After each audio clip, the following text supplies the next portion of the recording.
Welcome, your lordliness. Please, please come right in. And you wit.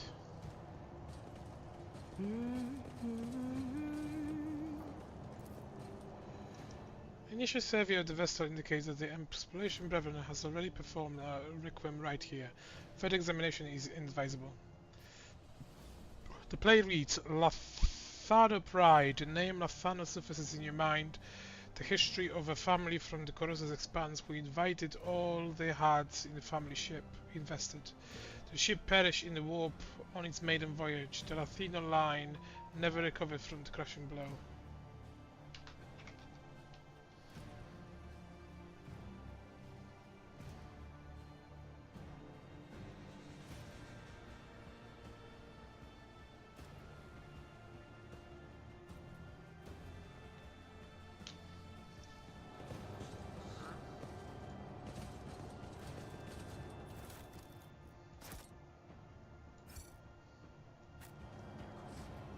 How far we have fallen, the rock trader digging through rubbish, I can speak of grief.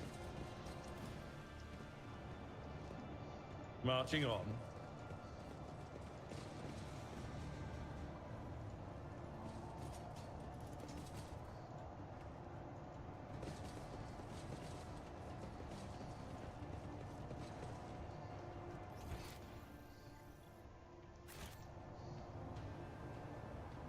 If such is the Emperor's will.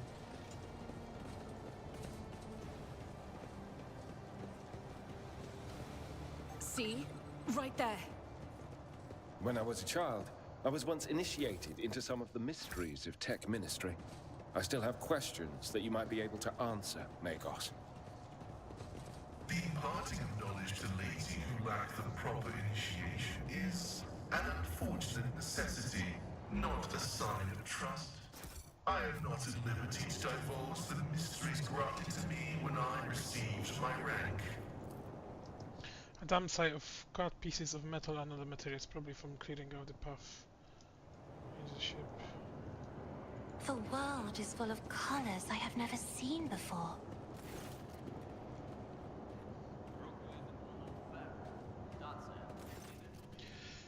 A tired-looking woman of indeterminable age, clad in work clothes, break off from her task and greet you. She freezes momentarily, clearly unsure how to address you, then says simply, "Your Lordship, please excuse me, I don't really know your name. Welcome to our little colony.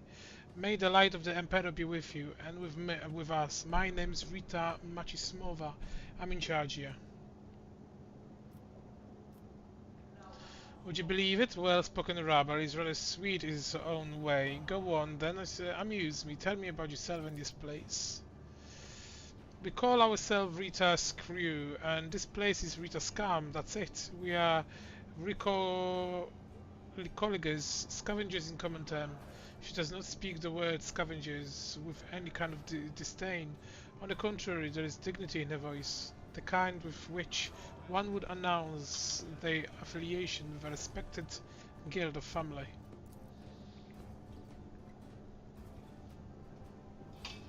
Tossing a glance at Pascal, she grimly adds, "And our work is all legal, even though you brethren have no liking for us."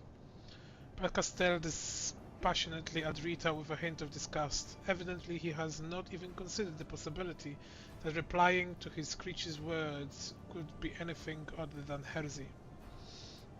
"What do you do here?" "Right now we got in this old heap of junk, slowly but surely. That's a Recogni's life for you.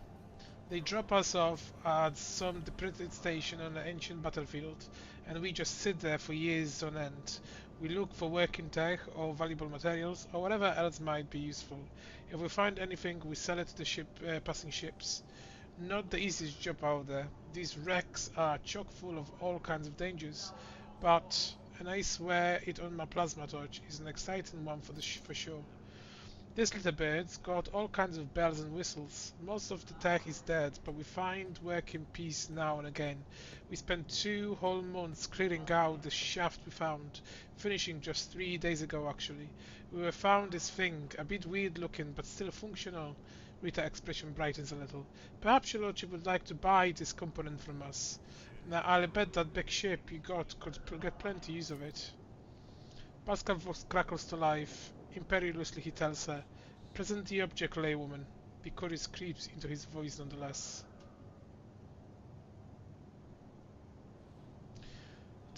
This component doesn't belong to you. I will simply confiscate it. Rita pales a little but lifts her chin with determination. We've risked our lives to find this thing and pull it out. This is our trade. It's what we feed our families. We can't just give it away. That wouldn't be right. Or fair. Think careful now. Are you sure you want to defy a rogue trader and all the power he has at his disposal? I need but give the order, and there won't be a single sider left on your entire colony. Rita clenches her fist, her eyes narrowing slightly. Her gaze darts over your gear and weapons as if assessing the threat. When she finally speaks, you can tell she's forced the words out. In that case, take it. If that be all, or should you mind leaving us alone?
Since the grimy masses are so lazy, a wise lord will add substances to their daily communion that ensure obedience and diligence. Once purified and distilled, these truly miraculous plant-based chemicals will make a commoner forget their fatigue and their purpose pastime, and once the body is burned out and withered, they will simply be replaced by a new worker.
The planet is devoid of even the most primitive forms of life. However, the crew has made a quite strange discovery. A mirror lying right in the center of a huge crater. A completely ordinary mirror in a frame. By all appearances, it's in pristine condition.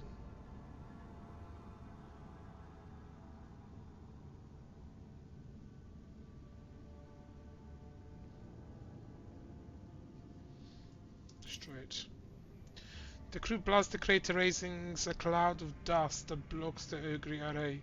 Confirming the mirror's destruction is possible for the time being, but it could not have survived such a powerful explosion. Definitely not.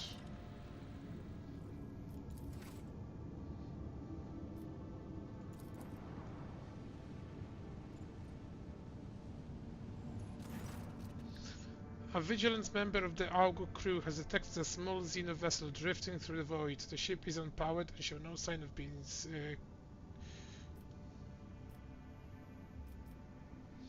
open fire on inhuman scum. One macro cannon salvo is enough to turn the pitiful ship into cloud dust.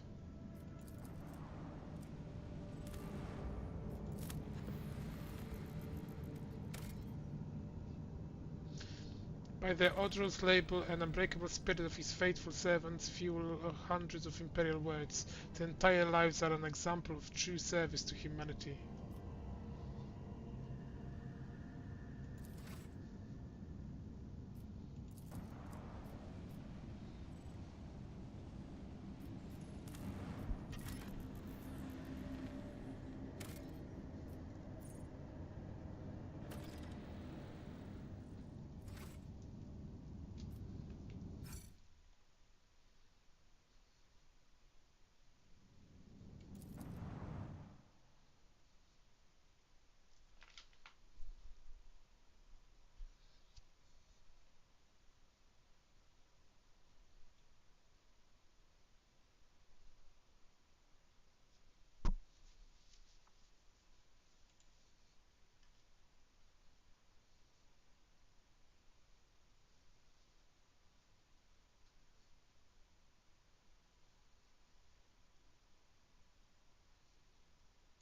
All stations, report when manned and ready.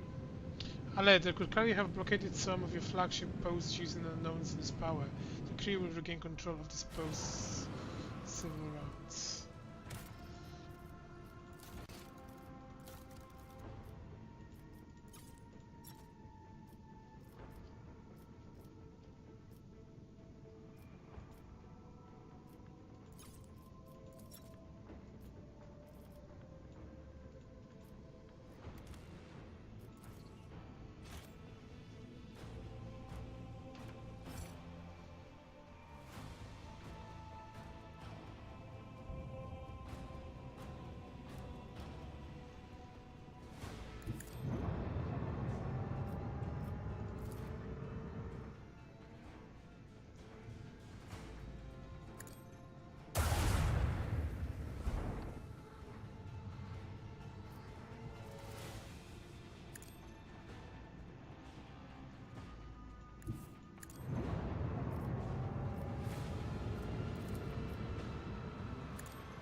Lord Captain, according to the telemetry, we are in the system of Kiavagama, the main industrial world of the Von Valencius dynasty.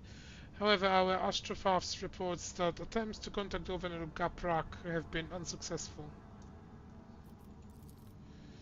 But wait, the Vox Master is silent for a few seconds. Lord Captain, a new report. Kiavagama is sending a request to exchange data. Should we accept it? As you command, Lord Captain. The Vox Master switches to a nearby comm channel to relay your instruction to the crew.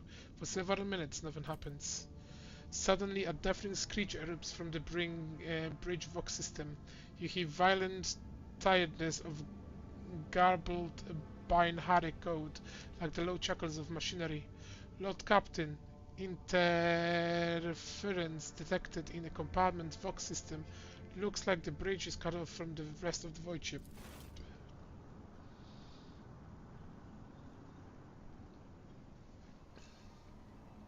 The void ship bridge.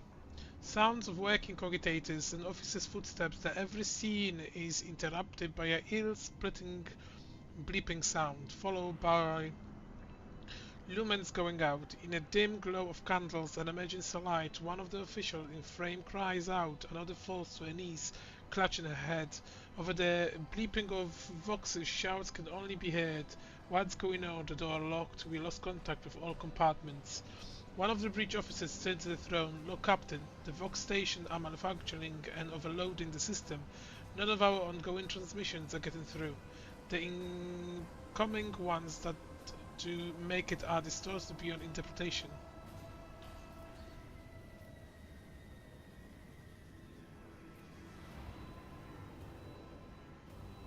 Decipher the incoming Vox transmissions at all costs. Proceed.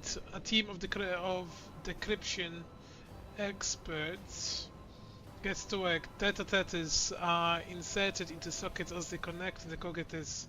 One of the Vox clerics leans over and consults. Another is writing something on a piece of parchment, but then she bursts into maniacal laughter and stabs herself in the eye with a steel quill. Another scream. A tech priest who was mind prayer tears himself to pieces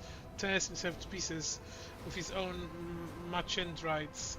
More lunatics are mutilating themselves and longing at others. Portion of picked recording damaged after contact with unknown object. An enforcer shoves a rabbit servitor away from the lost captain as she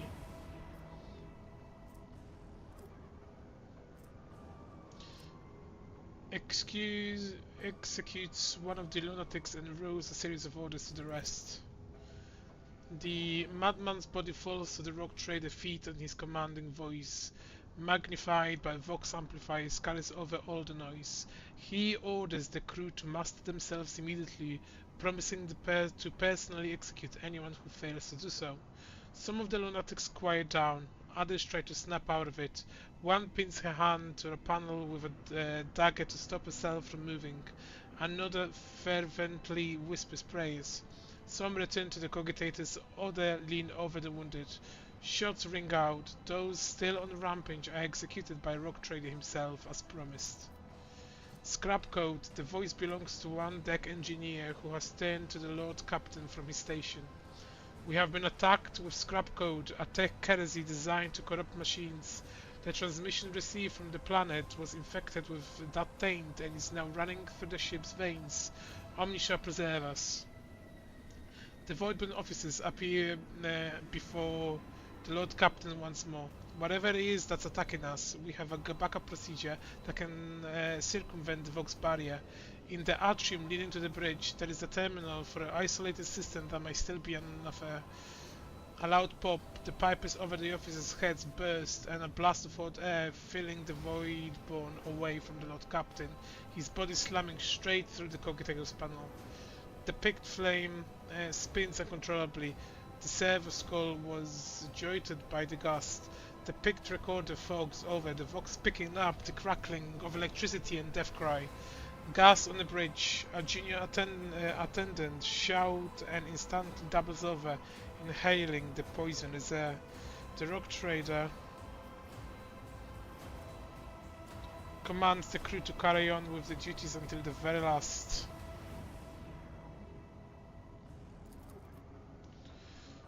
Heedless to gas spreading over the deck, the officers continue to flurry of work at the station, executing the orders issued by the log captain. Even when the doors to the bridge are open, the crew carries on for as long as they can. Last to leave the bridge, the log captain runs out, coughing heavily. Leaning on a support beam, the rock trader takes several deep breaths, trying to flush his lungs with air. Then he straightens, smooths his uniform, and heads toward the goal known only to him. The servo school follows. The atrium is in a state of panic. Silhouettes skittered about in the dark hall, illuminated only by the flickering of emergency lumens. Curt orders and someone feverish words of prayer can be heard. Having lost all communication, he beheaded ships is writing in agony.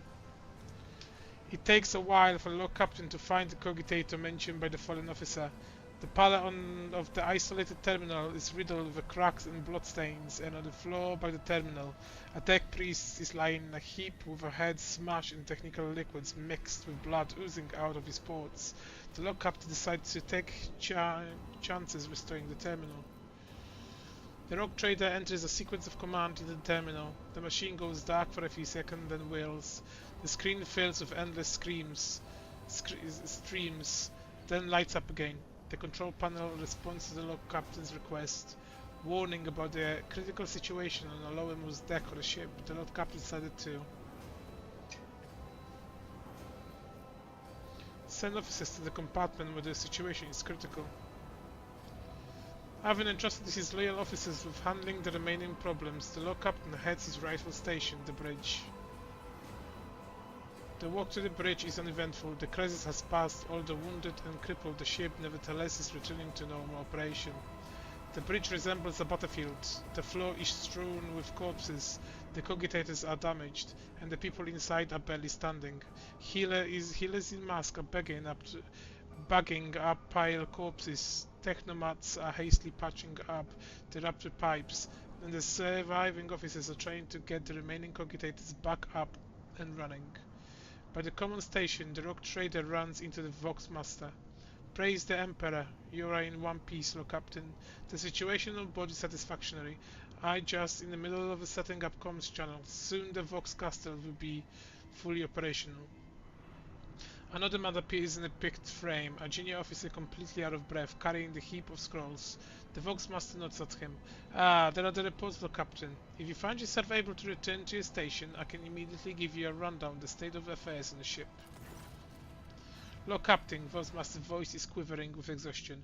The situation has been brought under control. More or less. It will take some time to eliminate the consequence of an attack completely, but the vessel is incapable of motion. We may even be able to conduct a warp jump if you feel we should leave the system. Allow me to bring you up to date. The bridge suffers heavy losses. Many of the officers responsible for the key system perished during the attack. The consequences for the vessel are most grievous. A note was added to the reports. Enforcers found a group of officers killed by a rogue servitor on one of the lower decks. It is not clear what they have been doing, most likely carrying out the false orders. The deaths were caused by multiple fractures and laceration to internal organs. Kivagama went silent after transmitting the harmful signal. I will refrain from sending inquiries to the industrial world to avoid a second attack. I'm afraid we have exhausted our option for the move analysis. More information can only be obtained by closing the distance or even sending an away party to the surface. The Vox clicks as Hendrix joins the channel. The time has come to remind you about our agreement, Natis. I must be present in your entourage during your expedition to Kivagama. I'm counting on your cooperation. The crew is awaiting for the instructions, Captain.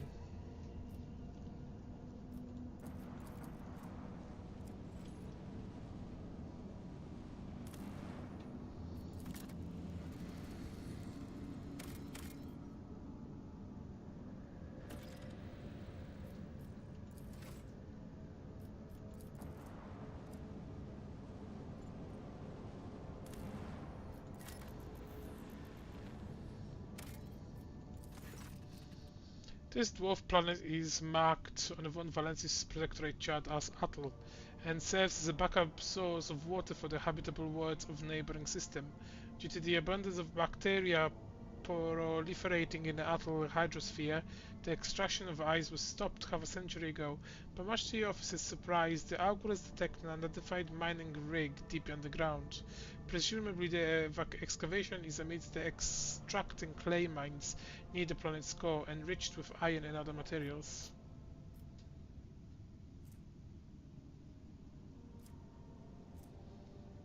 Contact the extractive Vox station. The extraction turns out to be incendiary last investments, whose demise is located just within the few jumps from the Chronax system. While this world is of little value to the von Valensis dynasty, your officers see this gesture as an attempt to test the boundaries of the newly mined doctoral legacy.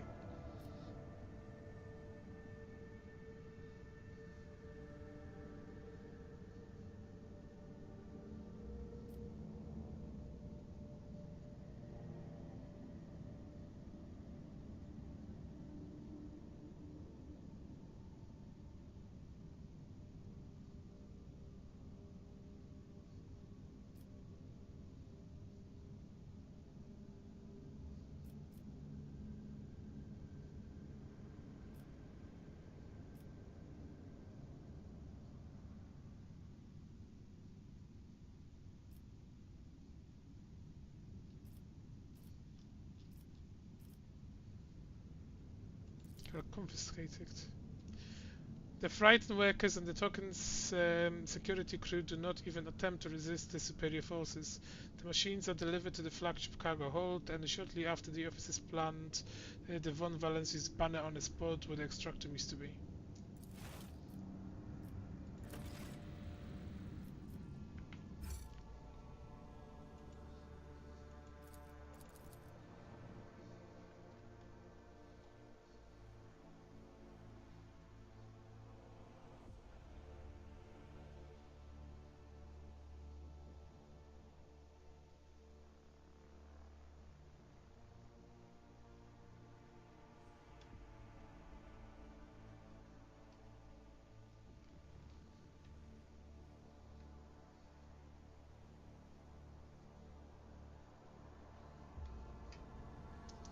The litany of ordnance rings out across our decks.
odds of failing.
victory of two great dynasties, Lord Captain.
Hendrix frowns as his eyes weep over the manufacturing dark holes. No solemn ceremony, no personal meeting with Magi. I fear we are too late and we won't be dealing with clandestine heretics after all. Pinharic arrears of alarm streams out of Pascal Vox's synthesizer. In the tripping broken rhythm, you sense a call to arms and a warning of danger. Remind me, what is your mission on here? I assume I would conduct an investigation and track down traces of the cult of the Final Dawn. I believe I can discard that plan now. Both the incidents with the scrap code and the manner in which we were forced to land in Kiavagama indicate that the situation has taken a turn for worse. Nevertheless, I must use this opportunity to try to determine what the cult was doing on an industrial world and what specialty interested them on a planet full of sacred machines and servants of the Omniscia. First, we must find something who can tell us what's been going on here. Hendrix pauses, staring to hear something. If there is anyone left here to speak to. Any suggestions how to proceed? To start, let's look around and find out why the arrival of Rogue Trader did not elicit the usual fuss. To speak plainly, I would not count of a warm welcome at this rate. Better to know your weapon. Better keep your weapon at the ready. Okay.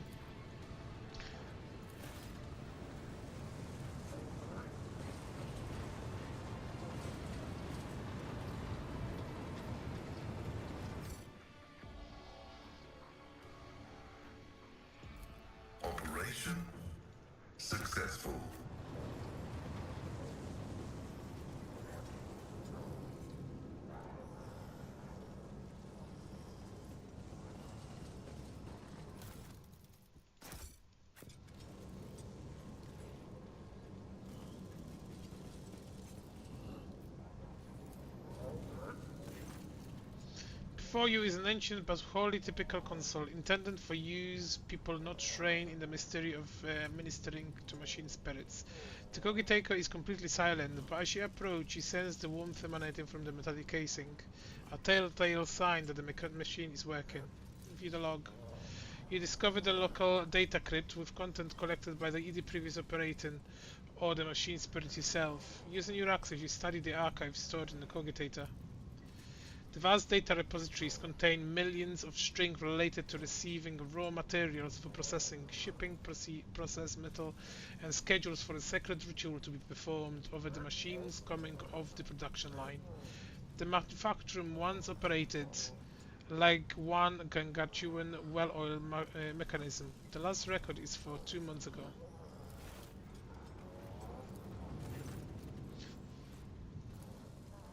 You discover the local data crypt with contents collected by either previous operators of the machine spirit itself. Using your access code, just study.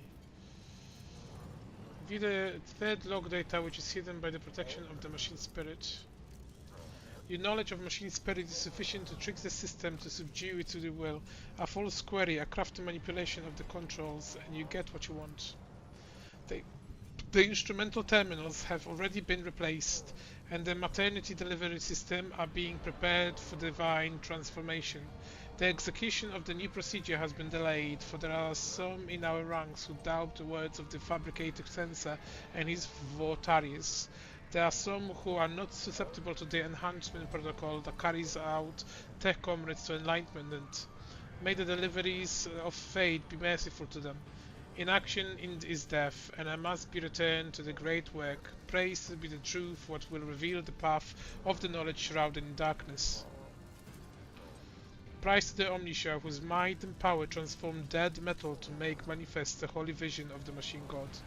The new protocols received at the synod from the great fabricated sensor have been executed, despite those who shuddered at the thought of changing a standard procedure. Embodiment your hearts, those whose inner weakness breed errors in personal calculation, for the fabricated sensor is the conductor of the higher will and wisest among us. Today, at the Supreme Assembly, the fabricator sensor unsealed the vaults of the sacred design and committed those damned reluctant to heretical to purification and disposal. Today, dozens of standard procedures were lost to be replaced by the new ones, with the fabricator sensor will deliver to those who demonstrate the greatest devotion to the serving the truth. But the data bank contains no notion of truth. Could there have been made the all-knowing one, the gracious keeper, forgive me, the error fabricator says to calculation, and he may say, servant of quest of knowledge? What?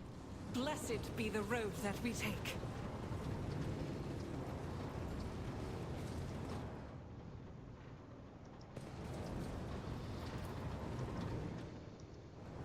Do I detect doubt in your voice?